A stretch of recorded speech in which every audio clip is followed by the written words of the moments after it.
They say the wilderness is where we find peace, clarity, and sometimes things we were never meant to see. Hiking is meant to be an escape from noise, from people, from pain. But what happens when the forest becomes the thing you're running from?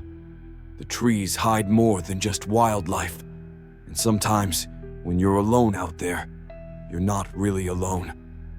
Here are 3 terrifying hiking stories, each true, each told by those who made it out, but never truly left the horror behind. The White-Robed Watchers of Wasatch. After a devastating breakup, catching his fiancée in bed with his best friend, he packed his gear and hit the road.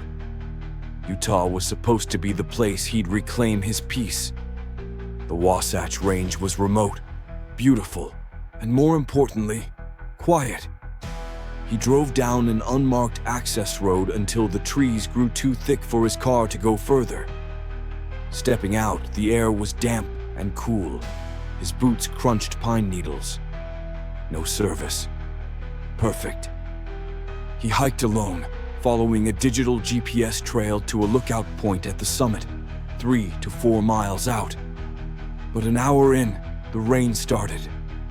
Light at first, but enough to kill his mood. Muttering curses, he turned back. That's when the unease began. When his car came into view, he froze.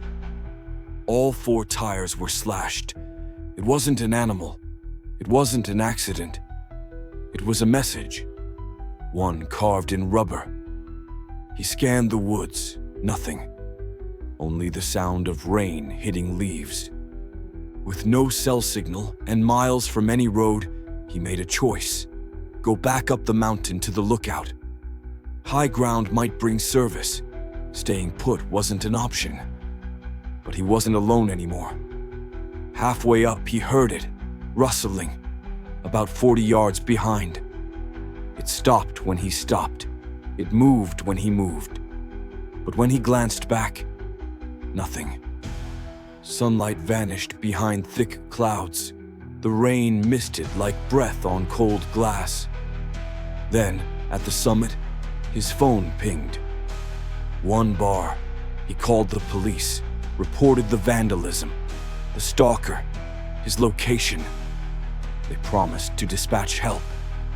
But getting back, that was the real nightmare. Instead of retracing his path, he looped a wide arc, skirting the cliff's edge. That's when he found it. A campsite. 12 logs. Perfectly arranged around a cold fire pit. Recently used, hidden deep in the trees. That's when he heard it. A branch snapping. He turned, just in time to see a foot dart behind a tree. Pale, bare, human. And then came the chase. He ran. Twigs whipped his face. Rain blinded him. Behind him, footsteps. Many. He turned once, only once, and saw them. 6 figures, all wearing white, all running. No sound, no words, no emotion. He sprinted until his lungs tore. Until the trees gave way to the road. A police cruiser stood by his car. He collapsed beside it. When he looked back, nothing. The forest had swallowed them again. The officer's words chilled him deeper than the rain. We've had run-ins with religious groups out here, isolated types. They don't like strangers. You were lucky. But if they were just territorial, why stalk him? Why slash his tires? Why chase him in silence? To this day, he avoids Utah, and he never hikes alone again. The whispering trees of Dudleytown. He wasn't superstitious, just curious. A seasoned hiker who had grown bored of the typical national parks. Instead, he scanned satellite images on Google Maps, looking for forgotten places.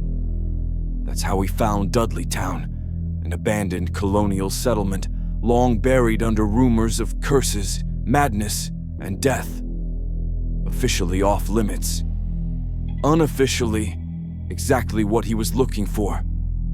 He brought his usual gear: trail stickers, emergency rations, backup batteries. And most importantly, his rule: mark the path going in, peel stickers on the way out, leave no trace.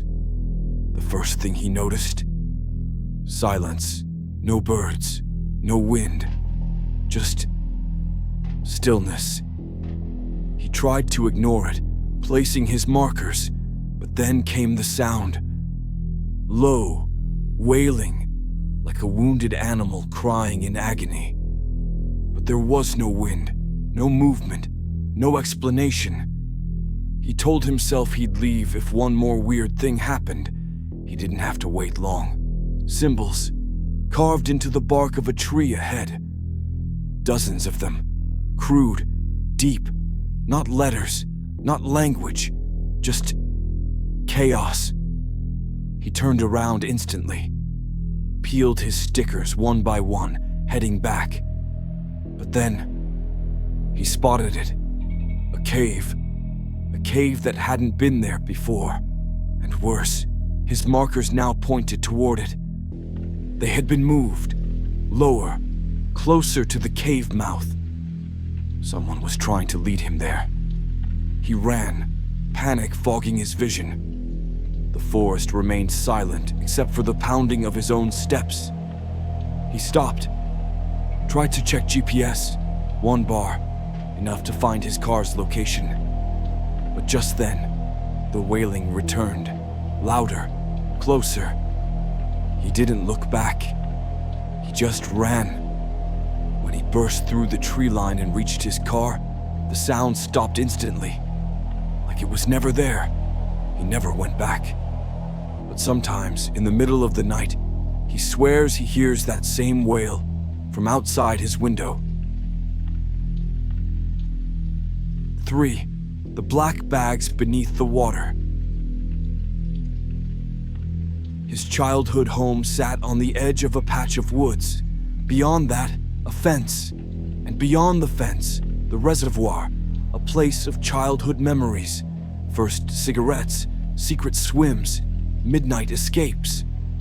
That night, a group of 5 friends, himself, Chester, Rick, Jasper, and Hassan, decided to visit the beach across the reservoir. It was muddy from earlier rain, but they were half drunk and reckless. As they walked the far shore, Hassan raised a hand. "What the hell is that?" In the distance, a man emerged from the forest, dragging something heavy. A large black trash bag. He knelt near the water. Moments later, 3 more men followed, 2 with bags, 1 with a kayak. They loaded 1 bag into the kayak. The first man rowed to the center. The bag vanished below the surface, twice more, 3 bags total. That's when the narrator's phone rang. The loud ringtone shattered the night silence.